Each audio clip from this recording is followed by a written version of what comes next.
My name's Paul DeFeo. This is my wife, Denise. And we have a dance studio. It's called the Ballroom of Huntington. Uh-oh, this looks very professional. One of the best times Larry and I had recently was when we went to go learn how to do the Lindy. Nice to meet you. I'm Teresa. I'm Denise. Yeah, how did Therese contact you? I don't even remember. They just wanted to take some dance lessons. Ladies, you always start with your right. I'm a very bad dancer according to my husband. Oh, geez, see, this is where I'm at, but I'm not doing it. Look at Larry. Who does he think he is?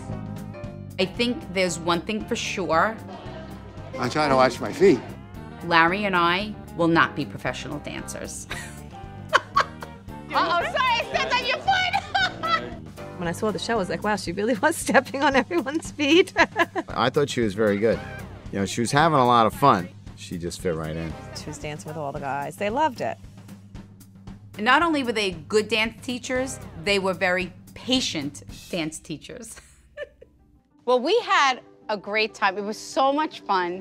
I felt just like Ginger. Call me Ginger Caputo. Then she just said, "Do you know who I am?"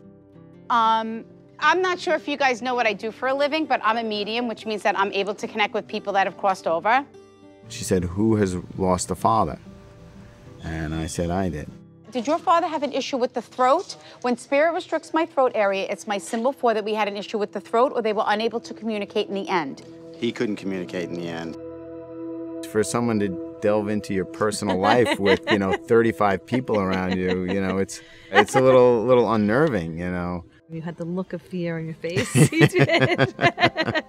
I was biting my lip like, oh my God, he's going to freak out because he's not a believer. So of all people for her to choose, it would have to be him, so. A lot of times a skeptic will get the best message because they're not expecting anything. Your father also wants to thank you for the way that you have treasured all the things that meant the world to him. Because then he kind of brought me to a garage, and then I walked in, but I felt it looked like the Antique Roadshow. I just recently restored his 1956 MG.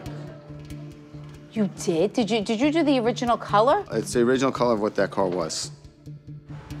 This is my father's MG that Teresa knew about. And my father bought this maybe 45 years ago. And now it's mine, and I want to take care of it, and I want to hand it down to my son. My father was a very hard-working man, very strict with us. When I was 16, I used to get in screaming matches with him, and I think back, I almost feel guilty about having those screaming matches. And then, then I went away to college, and he would come up and visit. He was terrific. They worked together and did a lot of things on the weekends together. So it was just almost like, best friends. I remember one day he's climbing up the tree, cutting down limbs, and then the next day, oh, he has cancer and he's going to die 2 to 6 months. I envy people who have their father still at 85 or 90. There's some things that I wish he was still around to see that I've done, and, she said he's looking down and he can see everything I'm doing, and it's just nice to hear. And whose brother is departed? I lost 2 brothers. So please know your dad is bringing forward your brothers as well?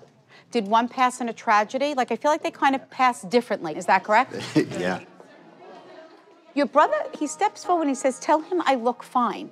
He was climbed on top of a train that was parked and got electrocuted to get to that. So his whole body was... He's not in good shape. Distorted. Yeah. He does not want you to remember him in that way. That was just devastating.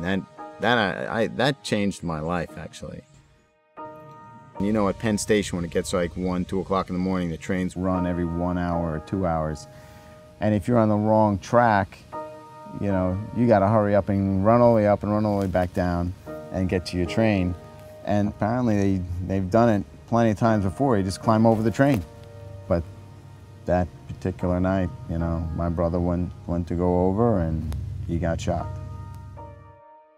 Do you sometimes hear your brother? I have dreams every once in a while. I ask him, what are you doing here? I'll have a dream and it'll be just a routine day.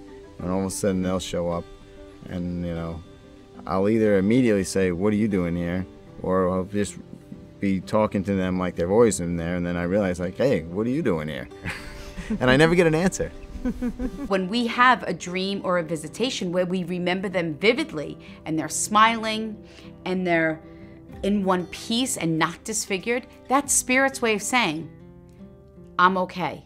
I mean, she was just so spot on, and she's genuine that, you know, even though my jaw was falling off my face, I didn't feel uncomfortable, you know. She's just very sincere. Just scared you a little. Well, I think that changed him a little bit. I think he's more of a believer now. Right, honey?